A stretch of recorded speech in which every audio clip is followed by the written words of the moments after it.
Uh, Good evening, Professor Ariyaratne, uh, General President of SLAAS, and Professor Sumedha.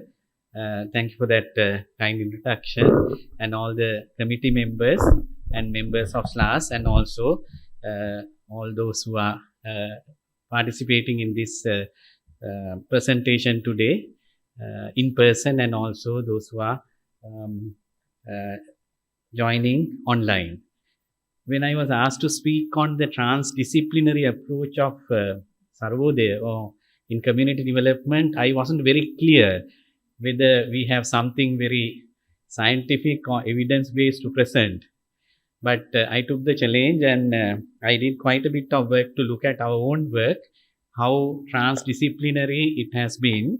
And I was quite surprised that from the very beginning, from 1958, how this movement has really been leading a very interdisciplinary and transdisciplinary approach. So I titled my presentation Citizens Engagement. We call it community participation in transdisciplinary approaches in community development.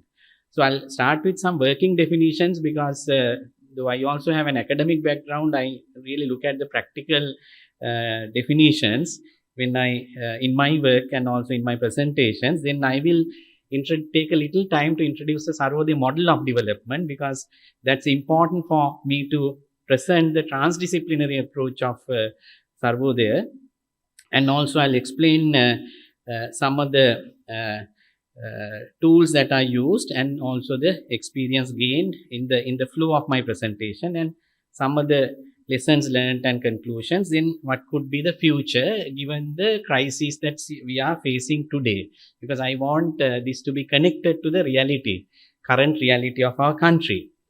So when you look at citizens engagement or community participation, it involves both theory and practice related to the direct involvement of citizens or citizen action groups potentially affected by or interested in a decision or action. So anything that affects our lives, we have a right to be part of the decision making process. And it entails active citizen involvement in all aspects of strategic plan development and implementation of projects and programs. So it's not just in the planning, but also in the implementation and thereafter even.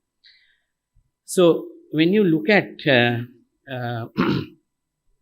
community empowerment or community participation, it's a spectrum. So we all have individual action. We as citizens can participate in things related to development as individuals. We can also organize as small groups. We can also organize as professional bodies like SLAAS or SLMA or. So there are professional organizations also that also I think those are also important in terms of really engaging citizens, because not all citizens can engage directly, so you need to engage through groups. Then you can also engage through partnerships. Now here this is more from a public health perspective. Then you can also lead to work together in health action and emergency response as well. So even when you look at community development, we have a routine sort of portfolio of work that we do, but there are times of crisis, whether they are what we call human induced or man made or natural disasters to various other forms of emergencies. So here what we really envisage, these are processes of empowerment that result in individuals and groups often considered disadvantaged and marginalized, the so-called disempowered, being able to gain greater control of their lives and resources and be able to represent their interests in decision making. So the important aspect is citizens participation is not just for privileged people, not those who have ready access to power structures, but to ordinary people. How do you do that? So that's the challenge. So we have taken up that challenge, and so from that perspective only I look at transdisciplinary approach. So transdisciplinary approach is a holistic and collaborative way of addressing complex problems or questions that transcend the boundaries of individual academic disciplines or fields of expertise. As senior academics, of course, this is what this means. However, in practice, we try to integrate knowledge from different disciplines and also engage with stakeholders who represent different constituencies, not just disciplines, and try to comprehensively unify that understanding and approach for a particular issue or a problem or something that we want to see a change in. So the primary goal of transdisciplinary approach is to generate innovative and effective solutions to complex problems that cannot be adequately addressed within confines of a single discipline. And I think these definitions really apply to the kind of work that we are doing directly. So community development, of course, has very wide ranging definitions, but basically it's a process where community members come together to take collective actions and generate solutions to their problems. If you look at it more from a professional perspective, like those presented by International Association of Community Development, a practice-based profession. Community development is a practice-based profession. Actually, it's now formalized as academic discipline also in the form of social work, and so many other names are even sustainable development and so on. Based on a practice-based profession and academic discipline that promotes participatory democracy, sustainable development, rights, economic opportunity, equality, and social justice through the organization, education, and empowerment of people within their communities, whether these be of locality, identity, or interest in urban and rural settings. So that's a much broader definition which we can identify as a social development, grassroots social development movement. So Sarvoday's approach to development is what we call an awakening process. That's why it's called Sarva Udaya, Siludenage Mudava, awakening of all. So we aim to build our sort of ideal society is a society where there's no poverty and where there's no affluence. So you might ask, then is it wrong to be rich? No, what it means here is that extremes of affluence is not going to ever solve the problems of poverty. So you have to have some form of balance in economic development. And we recognize the interconnectedness of all beings and all systems. So it's not just the connected between human beings, but also external environment and other forms of life. And there are multiple determinants of poverty. All the more that we require, of course, a transdisciplinary approach to addressing poverty, because community development is mostly about addressing poverty and fulfilling basic needs of people. So we look at the development as an outcome and as well as a process. So the process also need to be very sound. Otherwise, I don't think we can achieve sustainable development. And we try to always bring the notion of well-being. Because the Sarvodaya philosophy is based on Buddhist and Gandhian principles, it has been a philosophy which could relate to all different communities and ethnic and religious groups in Sri Lanka, because it has a universal application based on these findings. As we know, the fundamental teachings of Buddhism are very universal principles. So the notion of well-being or Yahapavatma has always been at the center of our work, both as a well-being at an individual level as well as at a collective level. So as an awakening process, we have to look at 3 dimensions. It's not just about social development or physical development, but it's also about spiritual development, moral development, cultural development. Then only on that basis, we look at social, economic, and political developments. So by design and practice, the Sarvodaya approach has always been an integrated and a holistic one. Therefore, it can be assumed that it's transdisciplinary, and I'll explain how it has been transdisciplinary. And Professor Sumedha referred to the founder of the movement. He himself was a teacher, so he's an educator, and his team. So from the very beginning in 1950s, there was a very scientific approach to development, although the pioneers were inspired by various other movements 10 years after Sri Lanka's independence. So we could see that the evolution of the Sarvodaya movement, both as a movement and also as an organization which support the development process, being driven by uh, information, data, facts and figures, and also there was also a intuitive element throughout the history. Sometimes when I look at the history, because I also grew up with the movement, and we are celebrating the 65th anniversary of Sarvodaya this year on 7th of December in few weeks time. So it can be summarized as trying to awaken everyone through Shramadana. Although Shramadana means sharing of labor, the founders defined it as not just sharing of your labor, but your knowledge, your time, your compassion, everything. So it had a broad meaning, sharing your time, thoughts, and energy for the well being of others. So it has to happen at 6 levels. It has to start from yourself, which we call Paurushodaya, the awakening of the personality. Then Kutumbodaya, the awakening of the family. Then Gramodaya, awakening of the village. Then urban communities, we call Nagarodaya. And then nation as a whole need to be awakened, which we call Deshodaya. And because we are living in an interconnected world, the world has to also awaken, global awakening or Vishwodaya. So the transformation process, the awakening process has to happen at all these levels. So it's when individuals are engaged in collective activity, it should also have a meaning to your own life. It should transform yourself. Otherwise, there's no point. It's not doing something for the welfare of others. So we turn that entire concept of development to an equal partnership between communities.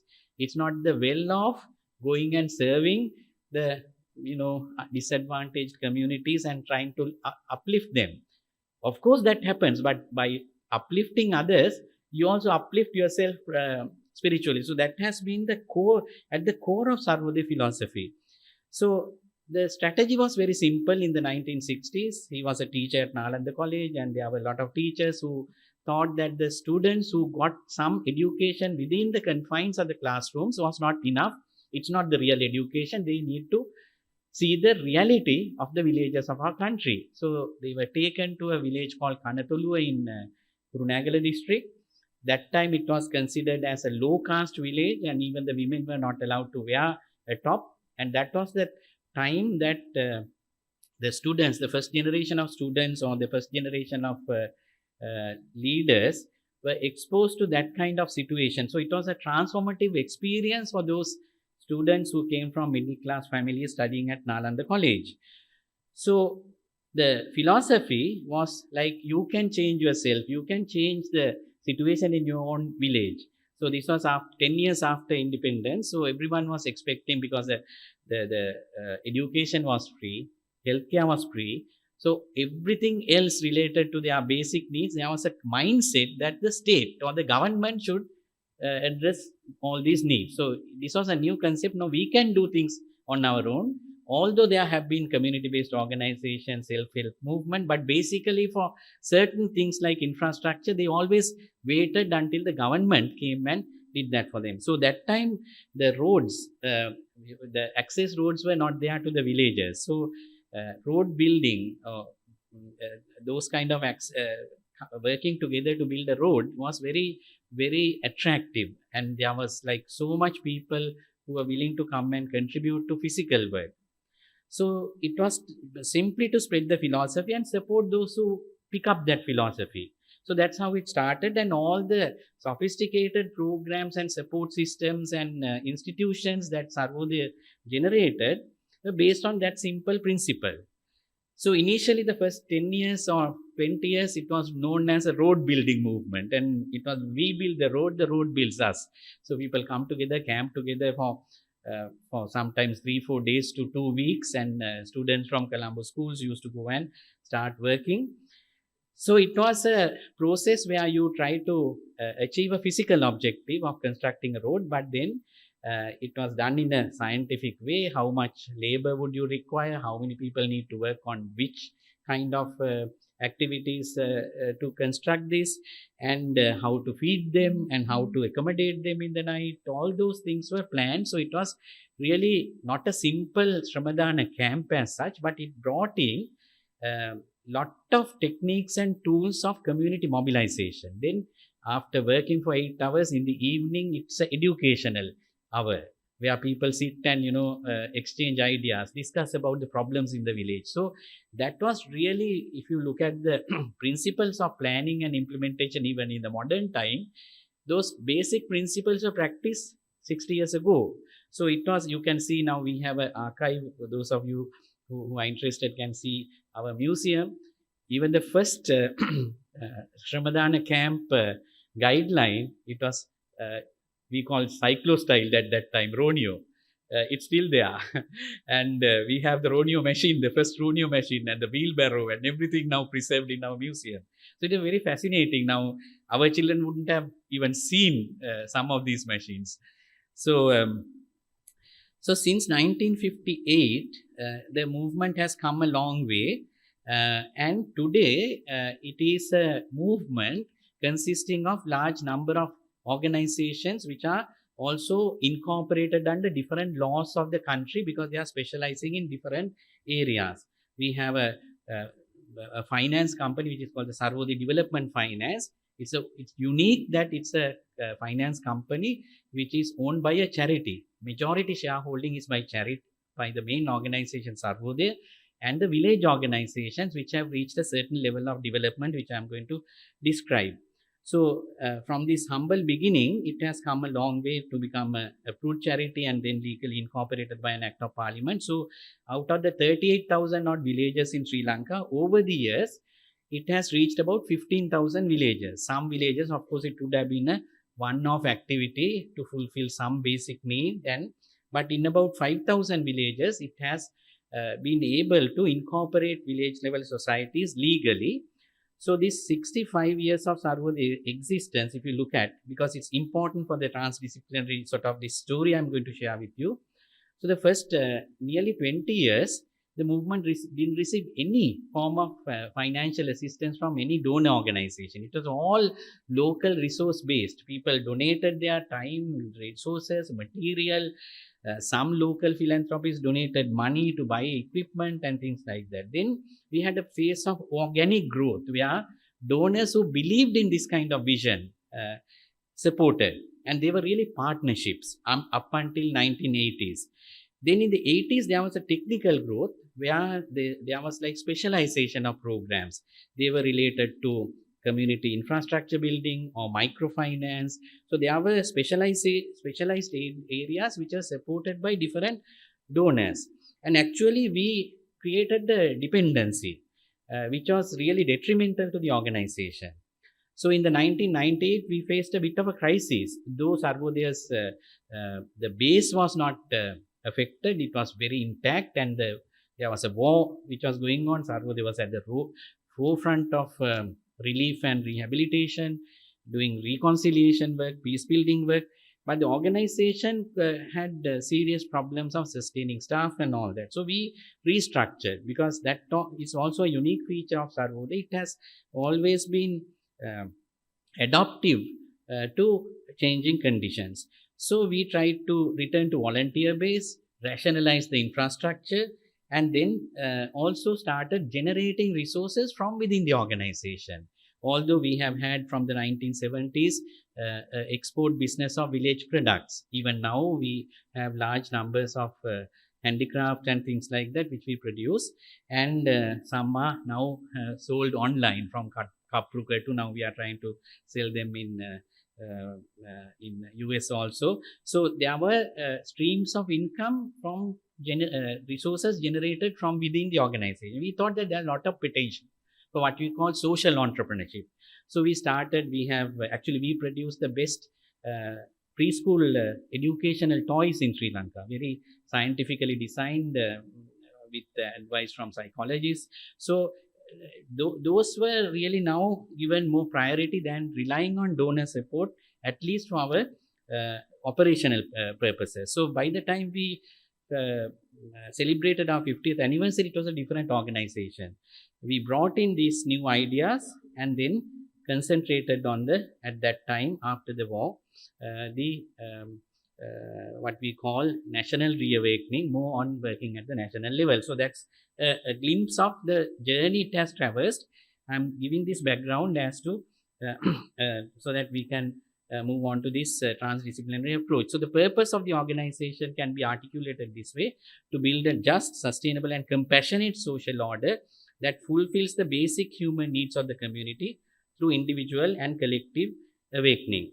So, with the experience gained by working with the communities for a long time, after about 20 years, we could see a certain pattern, a pattern to be successful in fulfilling the community needs and really empowering them.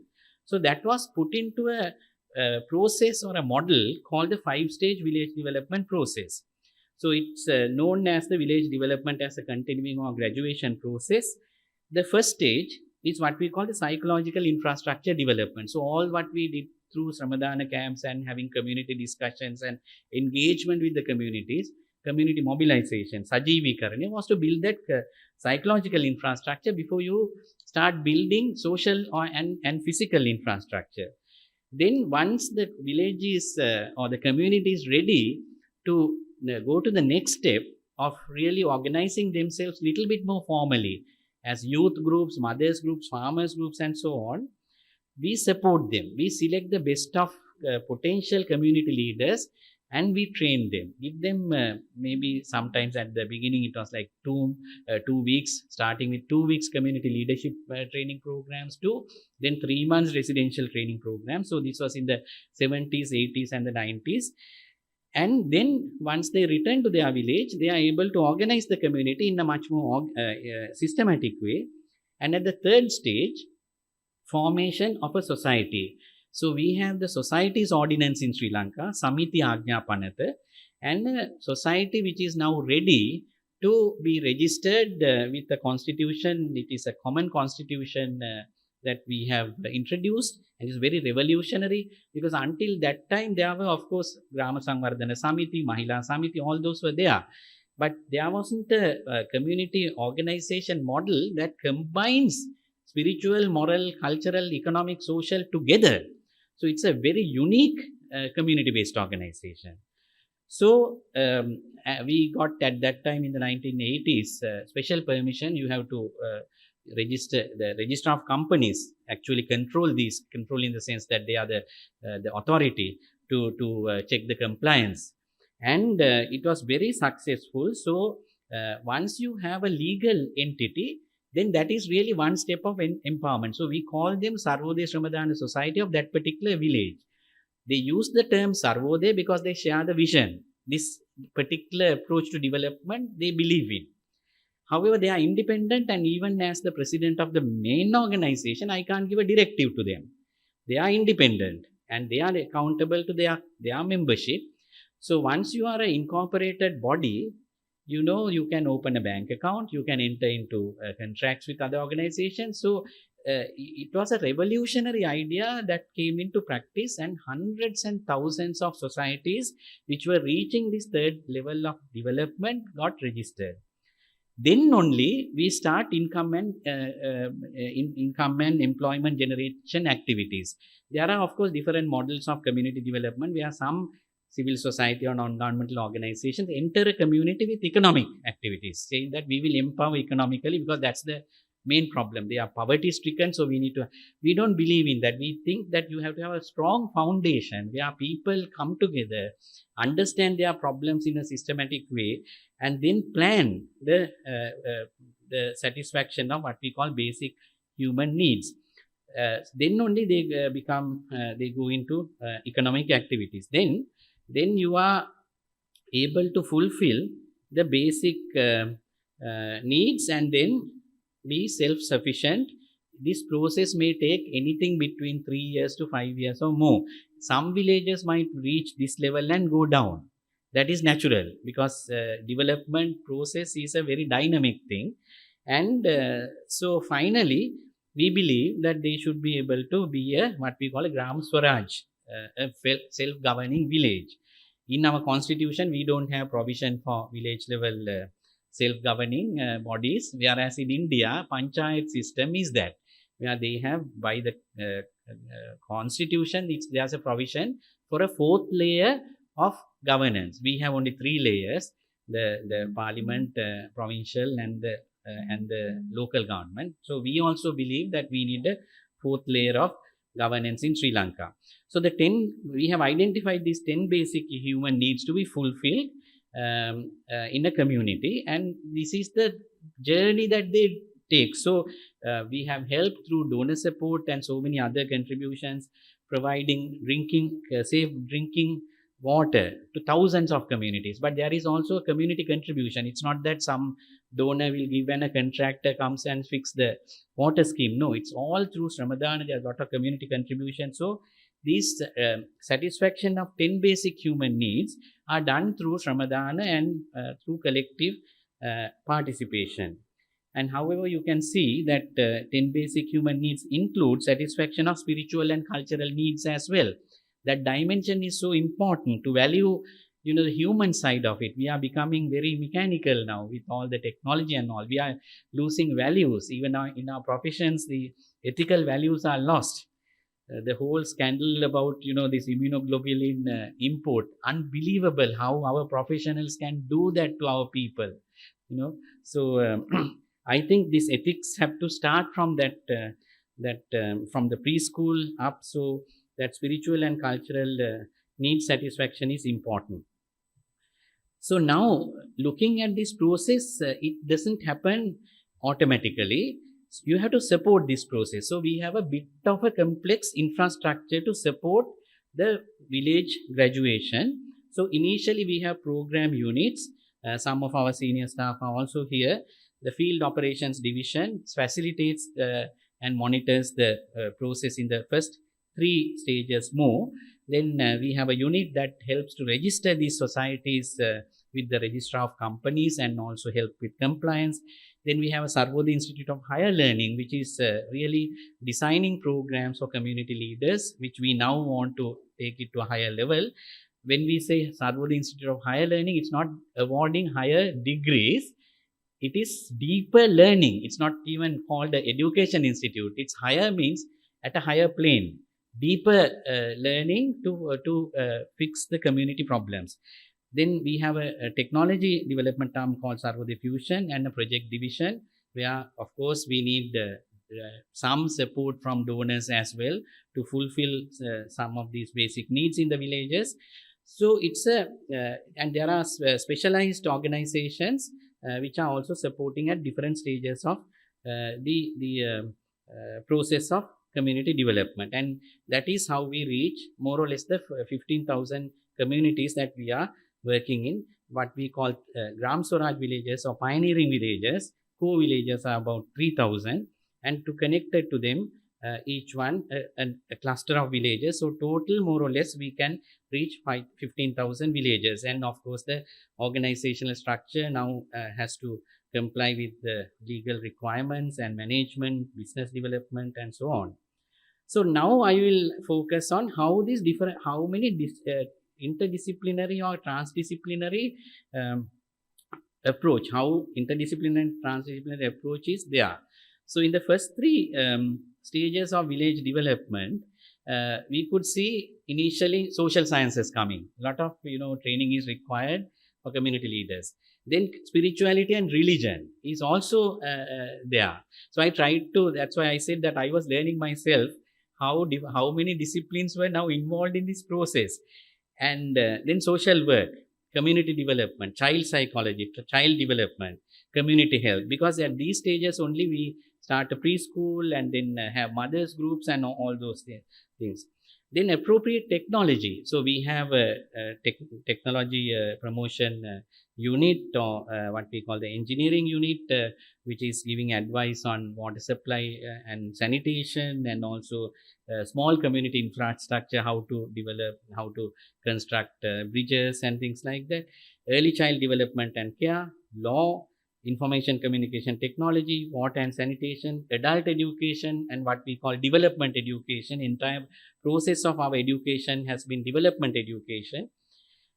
And then as the community moves forward, then of course it becomes more sophisticated. So finance and banking, because they will start savings and credit programs, and they will start small and micro, small and medium enterprises. So that needs technical support. So you need experts who will be providing inputs to them, develop guidelines.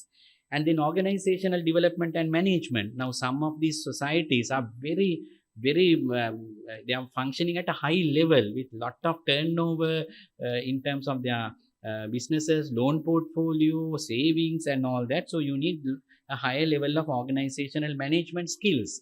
So we provide that.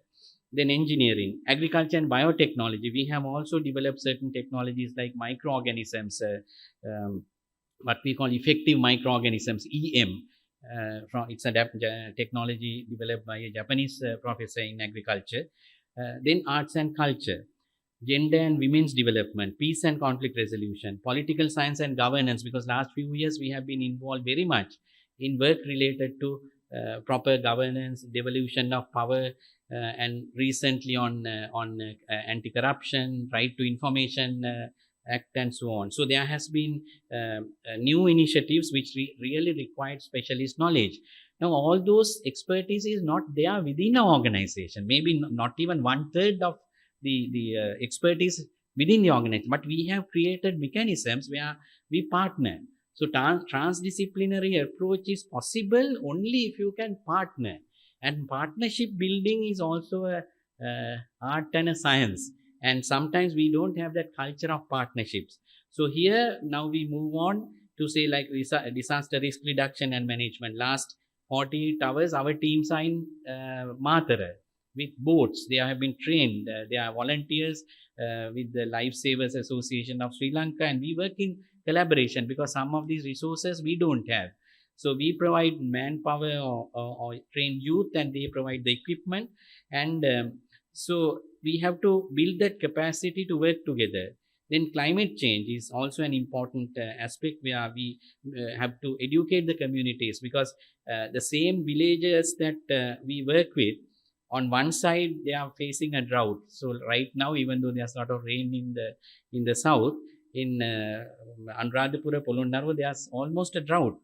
So people need to understand that now this climate pattern has changed. So what can we do? How to prepare them? So we bring in the other technologies that are maybe water preservation technologies, new agriculture techniques and things like that we have to introduce.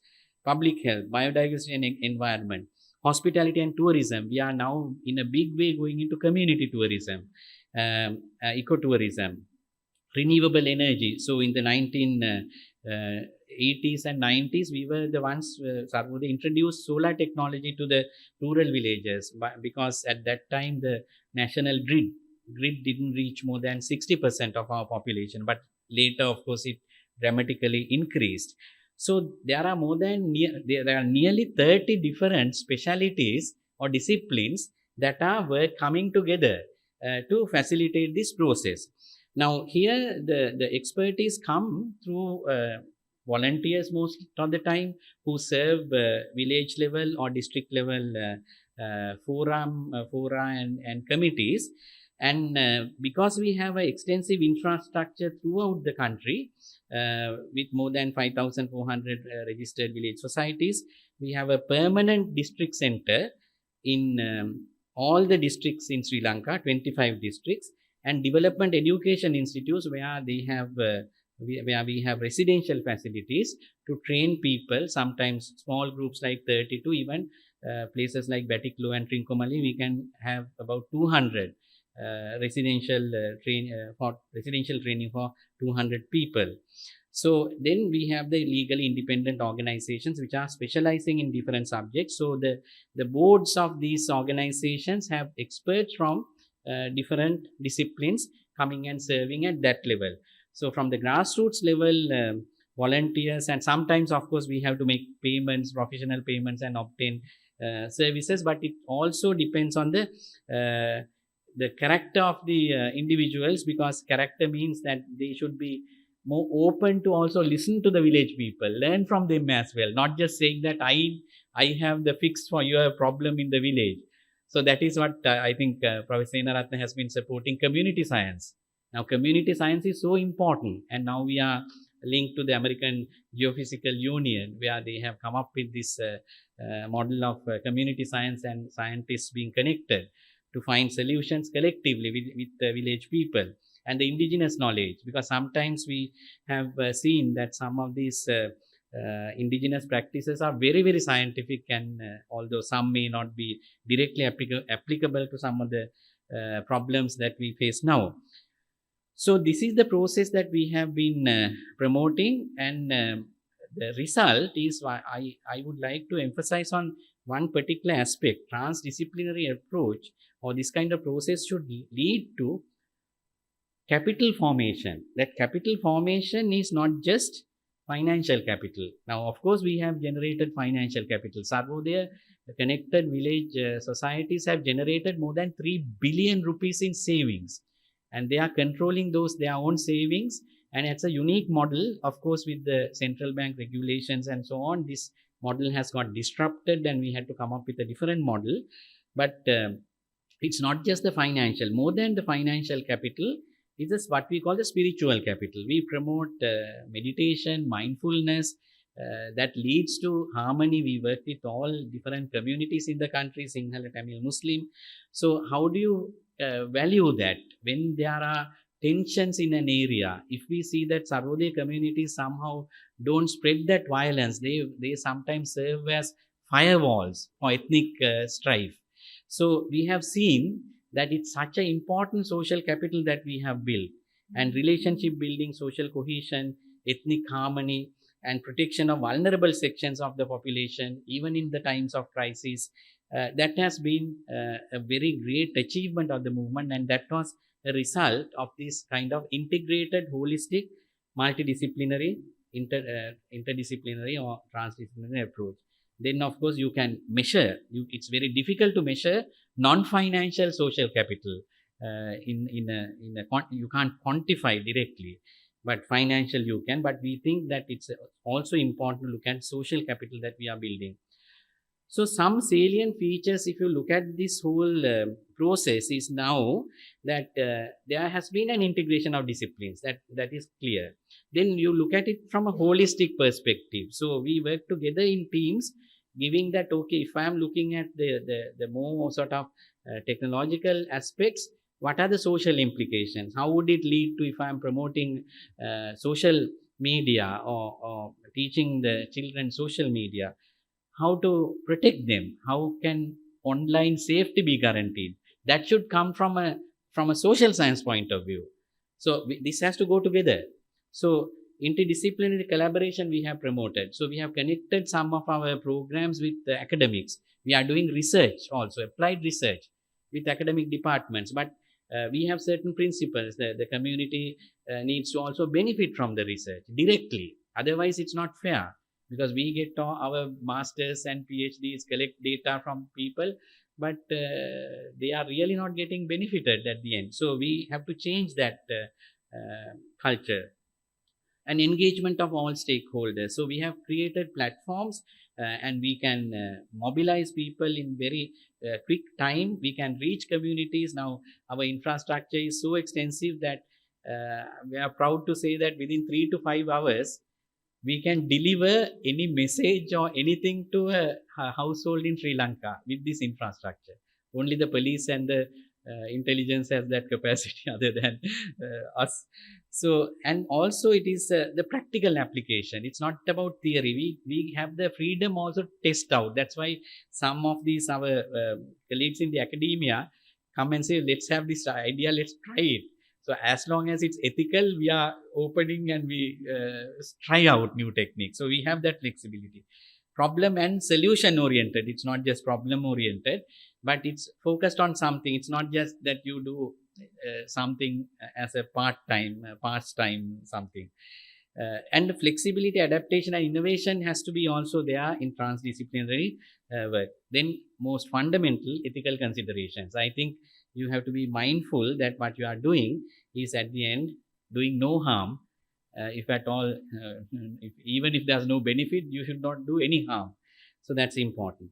So giving you an example of a response to the food crisis, when I was introduced, it was told that I was involved in food security. So in 2022, beginning of 2022, we really saw that there was a deterioration of the level of nutrition of children, particularly under 5 children, because we run a large network of preschools in Sri Lanka. So we had to intervene very quickly. So we designed a campaign called Api Api Matamai. We have to do it ourselves. We are one. So there were 3 components: a community kitchen, a food bank, and home gardening. Now, in a community kitchen, what is the meal that will supply the children the required amount of calories and protein and the micronutrients? Now, here you can consult a nutritionist, dietitian who will give a diet list. You can't find that in a village.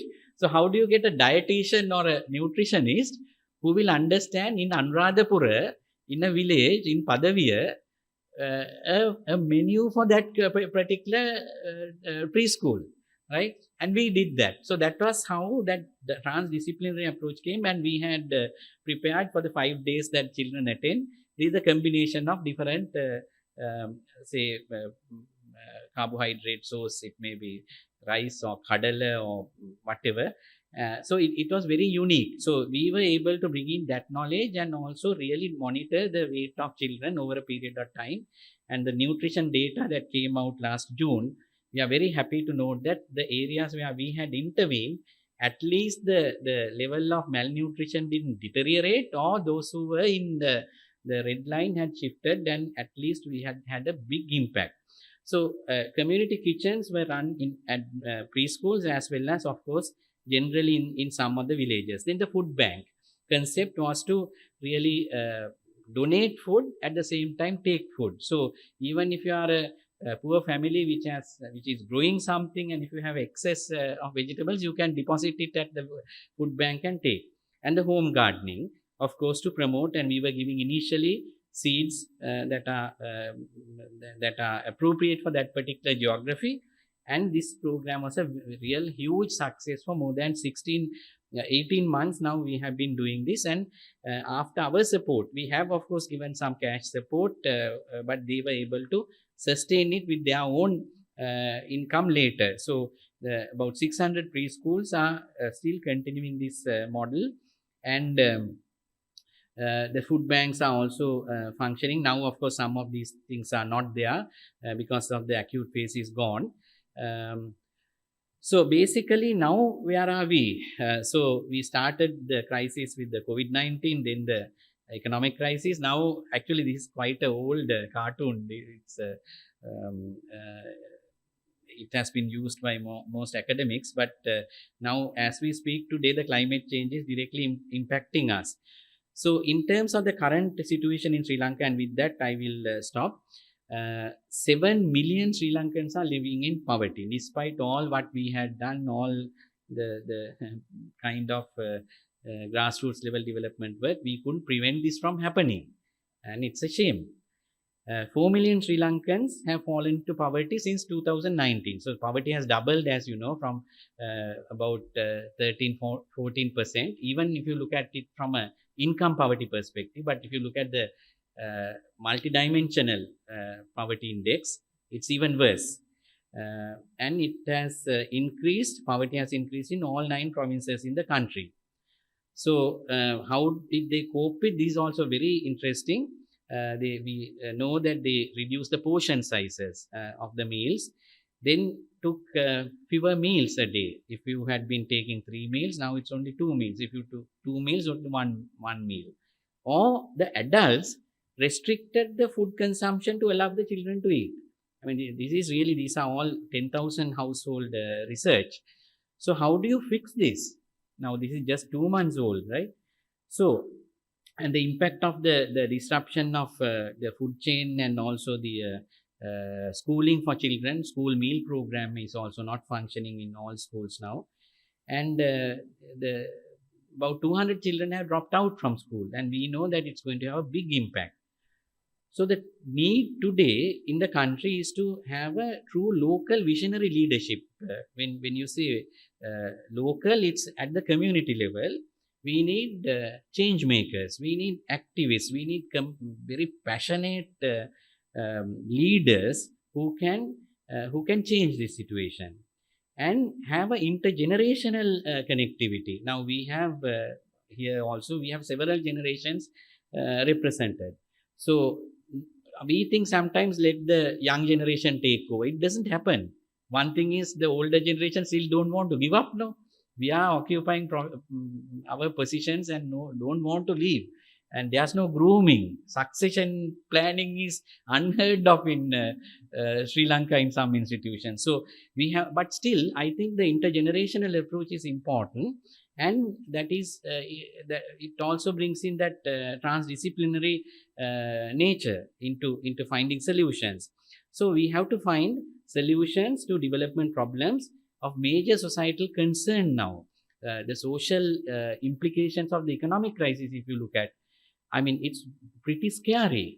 It's not just people, don't have enough food to give to their children, but also the violence, level of violence, even the road traffic accidents. If you really analyze deeply, there's huge frustration. There's no mental stability and you lose temper very, very quickly. And how do you address that if leaders don't recognize that at that level we need different types of interventions, and particularly a country which has suffered from war for 26 years, I think we are going to head into a big crisis. So we have to have multiple sectors simultaneously working, and that is the new direction that Sarvodaya is taking, and we have named it Artha Dharma. It is Sarvodaya at 65, reimagining our future. So try to affect change at social, economic, and political order for a new Sri Lanka. So it's a scientific, value-based transformation of the economy, society, and governance. So it's a national initiative which introduces a transformative approach, building on our successes as well as failures or challenges, and to actually reignite using the same approach, but then really a devolved, decentralized approach where we try to stimulate economic development in the key areas like agriculture, trade, entrepreneurship, and we have already planted the seeds. We know the kinds of models that can work in economic renewal.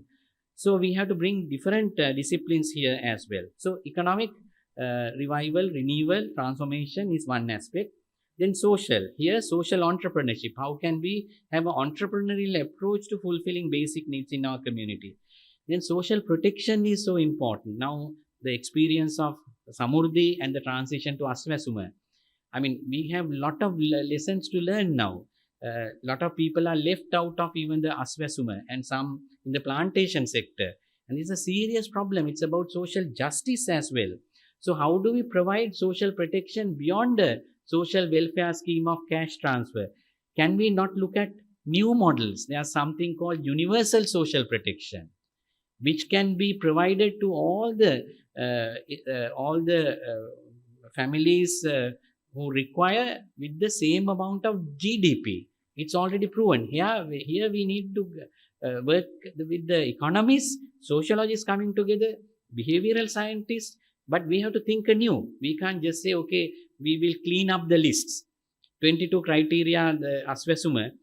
We have to rethink. Now I'm doing a study, and I'm just giving an example, is a cemented floor and a permanent roof. Now the same criteria is applied to the urban population, those who are living in flats, low income groups in flat. Their floor is cement, roof is permanent. So they lose marks, but their economic status is as bad as a rural family. So how that formula is not going to work there. Just one example. There are in the 22 criteria. So how to improve? Then active citizenship. How do we make a culture where we question about the decisions? How can the processes be transparent? Tomorrow we are having a press conference about the human immunoglobulin scandal. We call it a scandal because no one knows how that medicine came to Sri Lanka because even the manufacturer says we didn't manufacture this. I mean, it's the biggest scandal, and then nearly 1 billion rupee deal, right? So who benefited? Who gave? And somebody can say it's a forged signature, but how can you disrupt the entire regulatory mechanism by a forged letter? Then there must be something wrong, because that medicine ended up in hospitals. Marthali Hospital, when it was administered, there was allergic reaction happening in so many places. So it's very sad. So how do we create a situation where we can question, where that whole thing, procurement processes are transparent like in other countries, right? So I think active citizenship is important. Then spiritual dimension, as I mentioned, is very important.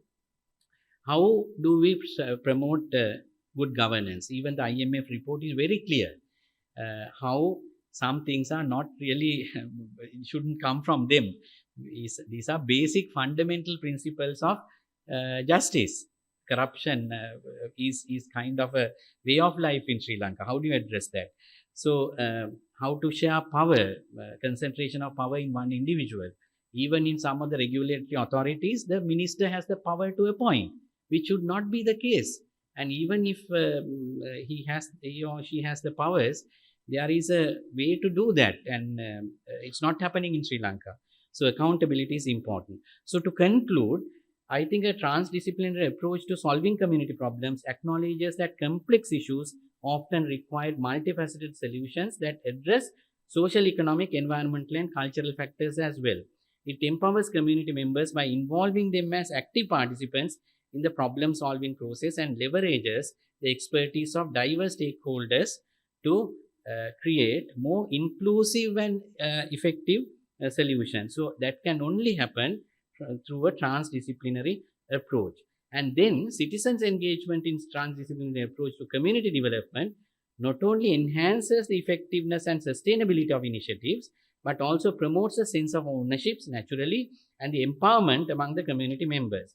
It allows for co-creation of solutions. Here, the experts and the ordinary people will work together. That's what we call co-creation. It's a very nice term. Earlier, it was like, we fixed the problem for you.